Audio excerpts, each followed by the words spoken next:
I'll take a couple more questions. You're the first one. Hi, it's Sean, San Jose. This isn't a reporter question, don't worry. Now, John, in your office, you've got all these soccer balls from throughout the history of the league. Have you talked to, I know they're, what, 2 more years with Adidas on the contract. Have you talked to them about a ball for next year that won't make the players look like they're not as good as they really are? It's a good question. As soccer balls go, they're making them lighter and they fly. I didn't think there was much to it at the start of the season. I said to the players, what are you worried about? And then I put on my soccer shoes and was out training and knocking the ball around. And when you hit it, it doesn't go the way that it's supposed to. It's not true to where, which is great for scoring goals, but when you want to head a ball as a defender or you want to win a ball or pass a ball in the air, the ball carries in all different ways. It's not natural to the normal soccer ball that we're used to. But I think that's the way the soccer balls are going, and they want more excitement. They want it harder on the goalkeeper. So I don't think there'll be a change in the ball. I think they're only going to get lighter and more difficult. I did speak to Giovanni. He said that he loved the soccer ball and that he thought he could score many goals with the soccer ball. So I said, okay, that's good. So a good sight on that. So. Hi, I'm Ned from Los Gatos. And 2 questions. Number 1, I understand Joe Cannon had his surgery Wednesday, but I just wondered how it went, what the prognosis is. And number 2 question, I know we have the Heritage Cup now, and right now it's us in Seattle. And so I just wonder, will the front office be working with, I guess, Vancouver and Portland and try to make it a 4-way?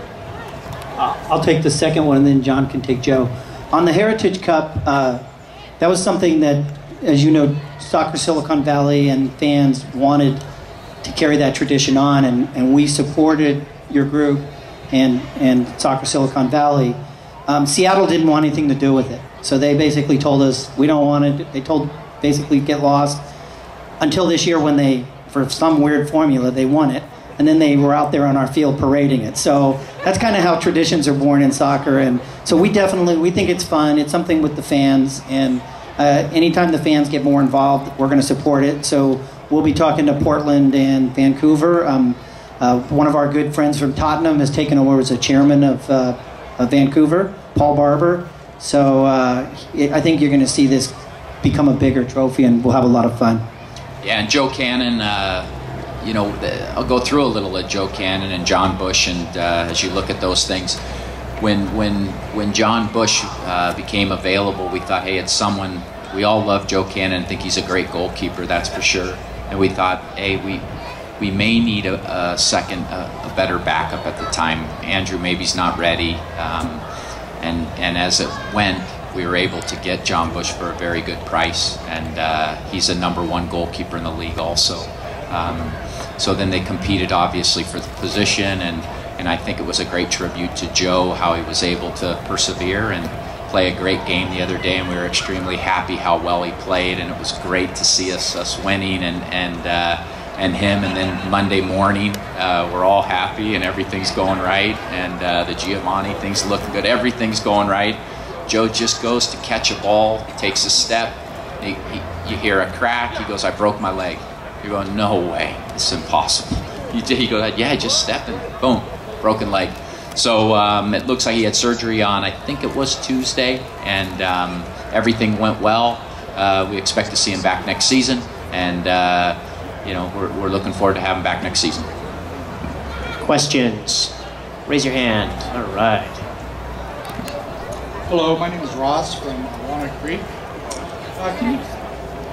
Can you give us a little bit of a background on scouting and how you approach scouting?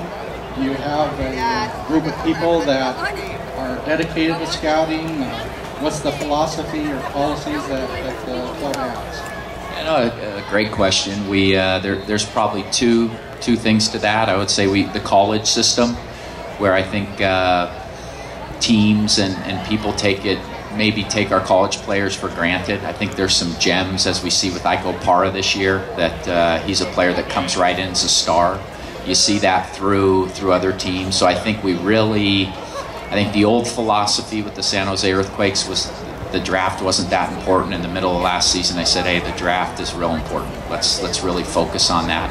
So we have a network of coaches throughout the country, college coaches, and it's funny, you retire from playing and all your buddies become college coaches or in the game still, so it's a simple phone call. You know the guys who aren't going to tell you the truth. You know the guys who exaggerate. You know what players like. You know, oh, I want the skillful guy, but he doesn't defend, or I like this guy. Different things. So from that standpoint, we work extremely hard. We have interns in our office that put lists together for us with the college players. We go through just about every college that we can and look for the players and make sure we do tons of video research. International players is a little different because you have a few things. One, you probably ask a couple questions. Can we afford this type of player? Does this player want to come to the U.S.?